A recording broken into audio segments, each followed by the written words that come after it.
참 소망의 새 아침이 밝았습니다. 2025년 1월 14일 새벽 기도에 찬송가 419장 주 날개 및 내가 편안히 쉬네 함께 부르시면서 하나님 앞에 나아가시겠습니다.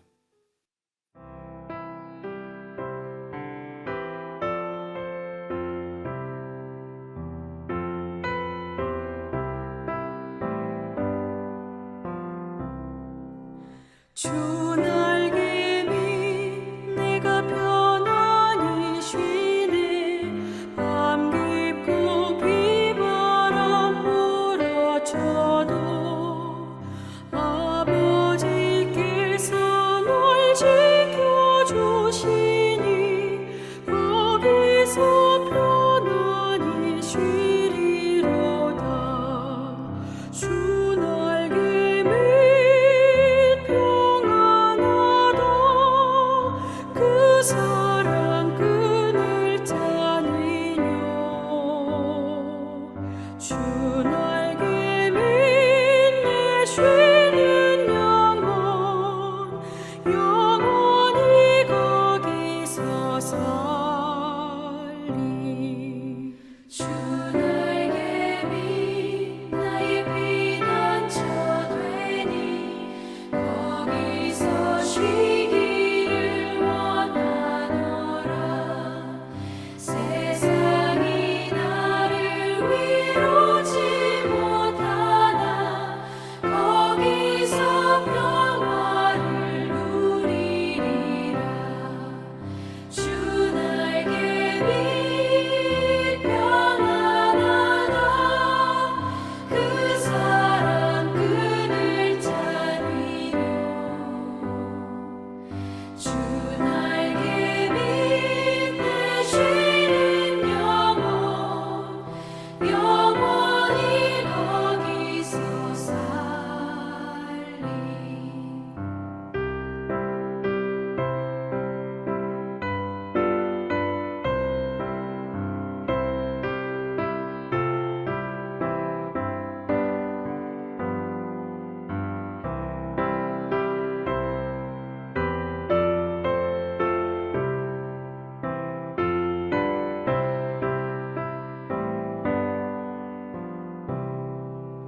주 날개 밑 참된 기쁨이 있네.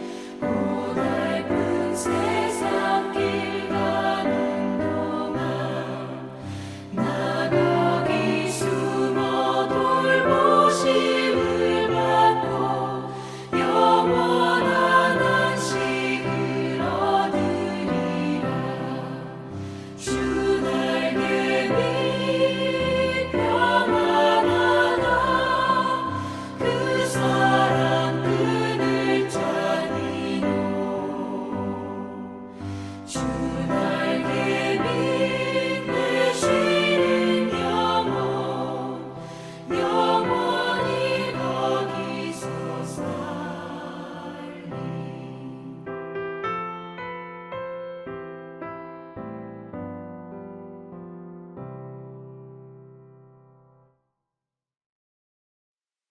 오늘 우리에게 주시는 말씀은 여호수아 9장 16절에서 27절 말씀입니다. 여호수아 9장 16절에서 27절 함께 봉독하시겠습니다. 그들과 조약을 맺은 후 사흘이 지나서야 그들이 이웃에서 자기들 중에 거주하는 자들이라 함을 들으니라. 이스라엘 자손이 행군하여 셋째 날에 그들의 여러 성읍들에 이르렀으니 그들의 성읍들은 기브온과 그비라와 브에롯과 기럇 여아림이라. 그러나 회중 족장들이 이스라엘의 하나님 여호와로 그들에게 맹세했기 때문에 이스라엘 자손이 그들을 치지 못한지라. 그러므로 회중이 다 족장들을 원망하니 모든 족장이 온 회중에게 이르되 우리가 이스라엘의 하나님 여호와로 그들에게 맹세하였은즉 이제 그들을 건드리지 못하리라. 우리가 그들에게 맹세한 맹약으로 말미암아 진노가 우리에게 임할까 하노니 이렇게 행하여 그들을 살리리라 하고 우리에게 이르되 그들을 살리라 하니 족장들이 그들에게 이른 대로 그들이 온 회중을 위하여 나무를 패며 물을 깃는 자가 되었더라. 여호수아가 그들을 불러다가 말하여 이르되 너희가 우리 가운데에 거주하면서 어찌하여 심히 먼 곳에서 왔다고 하여 우리를 속였느냐? 그러므로 너희가 저주를 받나니 너희가 대를 이어 종이 되어 다 내 하나님의 집을 위하여 나무를 패며 물을 깃는 자가 되리라 하니 그들이 여호수아에게 대답하여 이르되 당신의 하나님 여호와께서 그의 종 모세에게 명령하사 이 땅을 다 당신들에게 주고 이 땅의 모든 주민을 당신들 앞에서 멸하라 하신 것이 당신의 종들에게 분명히 들림으로 당신들로 말미암아 우리의 목숨을 잃을까 심히 두려워하여 이같이 하였나이다. 보소서 이제 우리가 당신의 손에 있으니 당신의 의향에 좋고 옳은 대로 우리에게 행하소서 한지라. 여호수아가 곧 그대로 그들에게 행하여 그들을 이스라엘 자손의 손에서 건져서 죽이지 못하게 하니라. 그날에 여호수아가 그들을 여호와께서 택하신 곳에서 회중을 위하며 여호와의 제단을 위하여 나무를 패며 물을 깃는 자들로 삼았더니 오늘까지 이르니라. 아멘. 오늘 말씀은 9장 후반부로 전반부에 나왔던 기브온 백성들이 여호수아와 족장들을 속여서 맺은 언약을 어떻게 이해해야 할지 그것을 통해서 언약의 하나님께서 얼마나 신실한지를 저희가 다시 한번 깨닫고 그러한 하나님의 언약 백성에 합당한 삶을 살아가게 되는 귀한 은혜가 있기를 소원합니다. 9장 후반부 말씀은 이스라엘 백성이 기브온 사람들에게 속았다는 사실을 알고 나서 어떻게 대처했는지를 보여주고 있습니다. 다시 한번 핵심이 되는 것은 어제 살펴보았던 것처럼 기브온 사람들의 신앙 고백입니다. 하나님께서 죄로 인해 가나안 사람들을 진멸하시는 과정에서 그들은 구원받기를 택했던 것입니다. 이것을 풀어서 말씀드리면 다음과 같습니다. 먼저 본문 말씀 중에 그들의 신앙 고백을 보면 다음 세 가지 요점을 알 수 있습니다. 먼저 하나님께서 이 땅을 다 이스라엘 백성에게 주셨다는 것을 그들은 믿었습니다. 또 그 과정에 진멸, 즉 죄를 멸하는 과정이 포함되어 있고 그 결과 그들도 다 죽게 된다는 것을 알았습니다. 그리고 그들은 목숨을 건지기 위해서 그들의 생명을 구원하기 위해 꾀를 내기까지 했던 것입니다. 그들이 말했던 가나안 땅을 주시겠고 그 과정에서 가나안 사람들이 다 죽게 될 것이 이미 아브라함에게 주신 약속에 예언되어 있었습니다. 창세기 15장 말씀을 보면 하나님께서 이스라엘 백성이 아브라함의 자손들이 애굽에 이주해 가겠고 거기에서 객이 되고 또 노예가 될 것을 말씀해 주셨습니다. 또한 하나님께서 그들을 노예 삼고 착취하고 압제한 애굽을 또 그들의 신들을 심판하시고 그 백성을 이끌어내시겠다. 또한 그렇게 이끌어내신 백성을 이제 가나안을 차지하게 하실 것인데 이는 아모리 족속의 죄악을 벌하시려는 목적이라고 말씀하고 계십니다. 그리고 이어서 나오는 창세기 18장 말씀을 보면 이렇게 하나님의 백성을 그 땅에 심으셔서 하나님의 의를 또 그분의 공의를 행하는 백성이 되게 하시는 것이 바로 이 가나안 정복에 담긴 의미입니다. 소돔과 고모라는 사실 그 전조에 해당하는 즉 가나안 땅의 죄악을 멸하시는 그 좋은 예였던 것이죠. 그래서 하나님은 가나안을 진멸하라고 하셨던 것이고 여리고성 함락에서 하나님이 직접 그 일을 행하셨고 또 이스라엘에게 동참하게 하셨던 것입니다. 바로 이 내용들을 우리는 기브온 사람들의 신앙 고백에서 깨달아야 합니다. 또 한 가지 그들이 하게 된 일에 관해서 살펴봅니다. 말씀은 그들이 구원받아 죽임을 당하지 않고 살게 되었다 말하는 동시에 그들이 했던 일에 대해 나무 패고 물 깃는 일을 하게 되었다고 말합니다. 21절에서는 회중을 위하여 라고 말했지만 23절에서는 하나님의 집을 위하여 라고 말하고 있고, 다시 27절에서 이것을 종합해서 회중을 위하며 여호와의 제단을 위하여 나무를 패며 물을 깃는 자로 삼았다 말씀하고 있습니다. 즉 그들이 단순히 이스라엘 백성을 위해서 중요한 일을 했을 뿐만 아니라 여호와의 제단에서 제사 드리는 데에 필요한 불과 물을 책임졌던 것을 알 수 있습니다. 물론 당시 사회 계급에서 타민족에게 차등을 두었던 것과 허드렛 일을 시켰던 것을 알 수 있습니다. 그러나 그것은 분명히 그들이 사회의 근간이 되고 중요한 일을 섬겼던 것임을 우리는 알 수 있습니다. 더욱이 이후의 성경 기록에 의하면 그들이 이스라엘 민족의 한 부분이 되었음을 분명하게 알 수 있습니다. 바벨론 포로 이후에 돌아온 사람들의 명단에 기브온 사람들이 있고, 나아가 예루살렘 성 재건에도 당당히 한 몫을 담당한 사람들로 기록되어 있습니다. 이방 민족과의 통혼을 문제시 삼던 느헤미야서에서 그들은 당당히 이스라엘 민족으로 자리매김하고 있는 것입니다.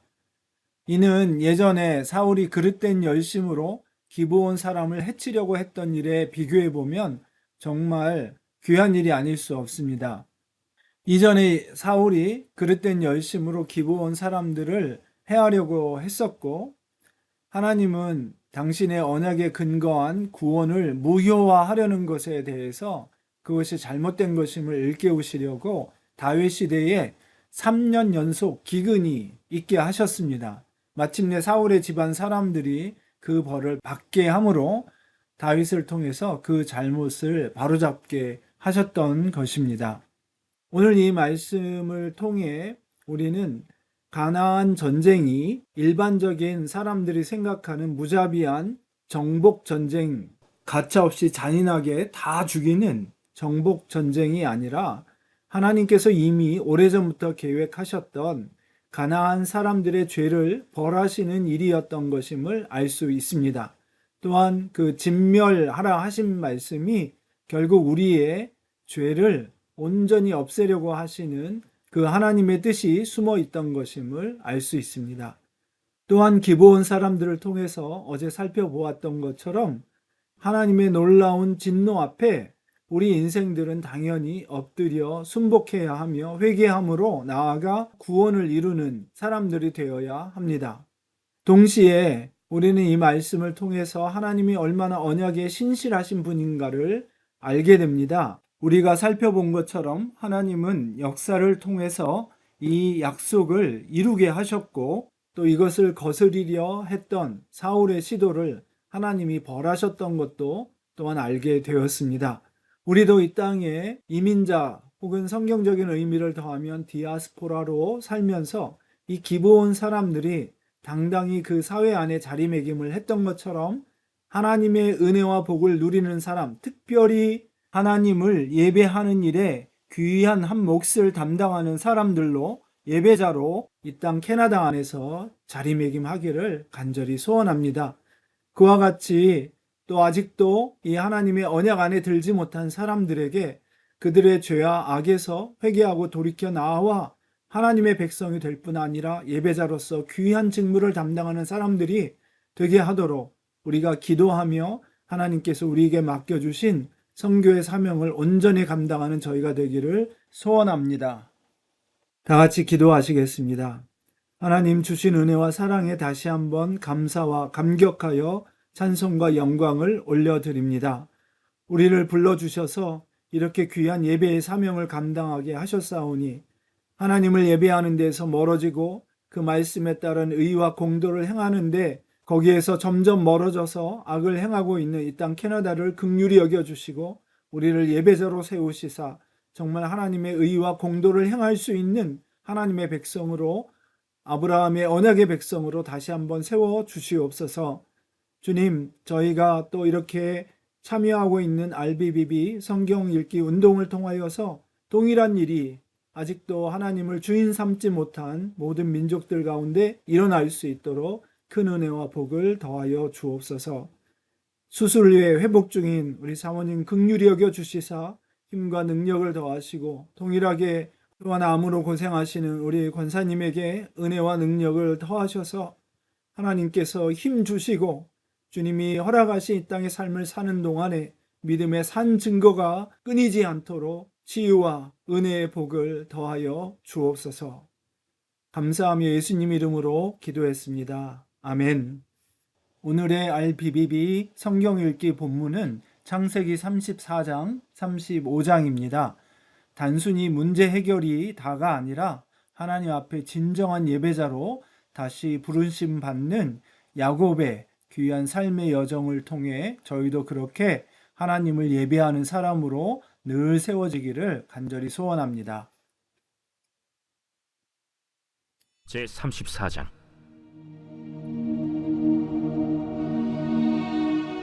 레아가 야곱에게 낳은 딸 디나가 그 땅의 딸들을 보러 나갔더니 히위 족속 중 하몰의 아들 그 땅의 주장 세겜이 그를 보고 끌어들여 강간하여 욕되게 하고 그 마음이 깊이 야곱의 딸 디나에게 연연하며 그 소녀를 사랑하여 그의 마음을 말로 위로하고 그의 아버지 하몰에게 청하여 이르되 이 소녀를 내 아내로 얻게 하여 주소서.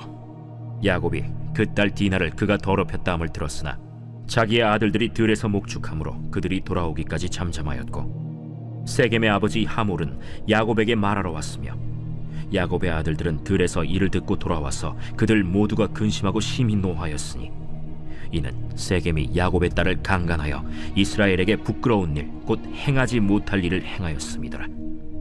하몰이 그들에게 이르되 내 아들 세겜이 마음으로 너희 딸을 연연하여 하니 원하건대 그를 세겜에게 주어 아내로 삼게 하라. 너희가 우리와 통혼하여 너희 딸을 우리에게 주며 우리 딸을 너희가 데려가고 너희가 우리와 함께 거주하되 땅이 너희 앞에 있으니 여기 머물러 매매하며 여기서 기업을 얻으라. 세겜도 디나의 아버지와 그의 남자 형제들에게 이르되 나로 너희에게 은혜를 입게 하라. 너희가 내게 말하는 것은 내가 다 주리니 이 소녀만 내게 주어 아내가 되게 하라. 아무리 큰 혼수와 예물을 청할지라도 너희가 내게 말한 대로 주리라. 야곱의 아들들이 세겜과 그의 아버지 하몰에게 속여 대답하였으니 이는 세겜이 그 누이 디나를 더럽혔음이라. 야곱의 아들들이 그들에게 말하되 우리는 그리하지 못하겠노라. 할례 받지 아니한 사람에게 우리 누이를 줄 수 없노니 이는 우리의 수치가 됨이니라. 그런즉 이같이 하면 너희에게 허락하리라. 만일 너희 중 남자가 다 할례를 받고 우리 같이 되면 우리 딸을 너희에게 주며 너희 딸을 우리가 데려오며 너희와 함께 거주하여 한 민족이 되려니와 너희가 만일 우리 말을 듣지 아니하고 할례를 받지 아니하면 우리는 곧 우리 딸을 데리고 가리라. 그들의 말을 하몰과 그의 아들 세겜이 좋게 여기므로 이 소년이 그 일 행하기를 지체하지 아니하였으니 그가 야곱의 딸을 사랑함이며 그는 그의 아버지 집에서 가장 존귀하였더라. 하몰과 그의 아들 세겜이 그들의 성읍 문에 이르러 그들의 성읍 사람들에게 말하여 이르되 이 사람들은 우리와 친목하고 이 땅은 넓어 그들을 용납할 만하니 그들이 여기서 거주하며 매매하게 하고 우리가 그들의 딸들을 아내로 데려오고 우리 딸들도 그들에게 주자. 그러나 우리 중에 모든 남자가 그들이 할례를 받음같이 할례를 받아야 그 사람들이 우리와 함께 거주하여 한 민족 되기를 허락할 것이라. 그러면 그들의 가축과 재산과 그들의 모든 짐승이 우리의 소유가 되지 않겠느냐. 다만 그들의 말대로 하자. 그러면 그들이 우리와 함께 거주하리라. 성문으로 출입하는 모든 자가 하몰과 그의 아들 세겜의 말을 듣고 성문으로 출입하는 그 모든 남자가 할례를 받으니라. 제3일에 아직 그들이 아파할 때에 야곱의 두 아들 디나의 오라버니 시므온과 레위가 각기 칼을 가지고 가서 몰래 그 성읍을 기습하여 그 모든 남자를 죽이고 칼로 하몰과 그의 아들 세겜을 죽이고 디나를 세겜의 집에서 데려오고 야곱의 여러 아들이 그 시체 있는 성읍으로 가서 노략하였으니 이는 그들이 그들의 누이를 더럽힌 까닭이라. 그들이 양과 소와 나귀와 그 성읍에 있는 것과 들에 있는 것과 그들의 모든 재물을 빼앗으며 그들의 자녀와 그들의 아내들을 사로잡고 집 속의 물건을 다 노략한지라. 야곱이 시므온과 레위에게 이르되 너희가 내게 화를 끼쳐 나로 하여금 이 땅의 주민 곧 가나안 족속과 브리스 족속에게 악취를 내게 하였도다. 나는 수가 적은즉 그들이 모여 나를 치고 나를 죽이리니 그러면 나와 내 집이 멸망하리라. 그가 우리 누이를 창녀같이 대우함이 옳으니이까.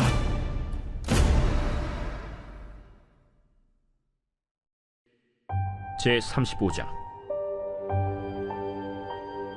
하나님이 야곱에게 이르시되 일어나 베델로 올라가서 거기 거주하며 네가 내 형 에서의 낯을 피하여 도망하던 때에 내게 나타났던 하나님께 거기서 제단을 쌓으라. 야곱이 이에 자기 집안 사람과 자기와 함께한 모든 자에게 이르되 너희 중에 있는 이방 신상들을 버리고 자신을 정결하게 하고 너희들의 의복을 바꾸어 입으라. 우리가 일어나 베델로 올라가자. 내 환난 날에 내게 응답하시며 내가 가는 길에서 나와 함께하신 하나님께 내가 거기서 제단을 쌓으려 하노라. 그들이 자기 손에 있는 모든 이방 신상들과 자기 귀에 있는 귀고리들을 야곱에게 주는지라. 야곱이 그것들을 세겜 근처 상수리 나무 아래에 묻고 그들이 떠났으나 하나님이 그 사면 고울들로 크게 두려워하게 하셨으므로 야곱의 아들들을 추격하는 자가 없었더라. 야곱과 그와 함께한 모든 사람이 가나안 땅 루스 곧 베델에 이르고 그가 거기서 제단을 쌓고 그곳을 엘베델이라 불렀으니 이는 그의 형의 낯을 피할 때 하나님이 거기서 그에게 나타나셨습니다. 리브가의 유모 드보라가 죽음에 그를 베델 아래에 있는 상수리 나무 밑에 장사하고 그 나무 이름을 알론바굿이라 불렀더라. 야곱이 바단 아람에서 돌아오매 하나님이 다시 야곱에게 나타나사 그에게 복을 주시고 하나님이 그에게 이르시되 내 이름이 야곱이지만은 내 이름을 다시는 야곱이라 부르지 않겠고 이스라엘이 내 이름이 되리라. 그가 그의 이름을 이스라엘이라 부르시고 나는 전능한 하나님이라. 생육하며 번성하라 한 백성과 백성들의 총회가 내게서 나오고 왕들이 내 허리에서 나오리라. 내가 아브라함과 이삭에게 준 땅을 내게 주고 내가 내 후손에게도 그 땅을 주리라. 하나님이 그와 말씀하시던 곳에서 그를 떠나 올라가시는지라. 야곱이 하나님이 자기와 말씀하시던 곳에 기둥 곧 돌기둥을 세우고 그 위에 전제물을 붓고 또 그 위에 기름을 붓고 하나님이 자기와 말씀하시던 곳의 이름을 베델이라 불렀더라. 그들이 베델에서 길을 떠나 에브라스에 이르기까지 얼마간 거리를 둔 곳에서 라헬이 해산하게 되어 심히 고생하여 그가 난산할 즈음에 산파가 그에게 이르되 두려워하지 말라. 지금 네가 또 등남하느니라. 그가 죽게 되어 그의 혼이 떠나려 할 때 아들의 이름을 베논이라 불렀으나 그의 아버지는 그를 베냐민이라 불렀더라. 라헬이 죽음에 에브랏 곧 베들레헴 길에 장사되었고 야곱이 라헬의 묘에 비를 세웠더니 지금까지 라헬의 묘비라 일컫더라. 이스라엘이 다시 길을 떠나 에델망대를 지나 장막을 쳤더라. 이스라엘이 그 땅에 거주할 때 르우벤이 가서 그 아버지의 첩 빌하와 동침함에 이스라엘이 이를 들었더라. 야곱의 아들은 12이라. 레아의 아들들은 야곱의 장자 르우벤과 그 다음 시므온과 레위와 유다와 이사갈과 스불론이요 라헬의 아들들은 요셉과 베냐민이며 라헬의 여종 빌하의 아들들은 단과 납달리요 레아의 여종 실바의 아들들은 갓과 아셀이니 이들은 야곱의 아들들이요 바단 아람에서 그에게 낳은 자더라. 야곱이 기럇 아르바의 마므레로 가서 그의 아버지 이삭에게 이르렀으니 기럇 아르바는 곧 아브라함과 이삭이 거류하던 헤브론이더라. 이삭의 나이가 180세라. 이삭이 나이가 많고 늙어 기운이 다함에 죽어 자기 열조에게로 돌아가니 그의 아들 에서와 야곱이 그를 장사하였더라.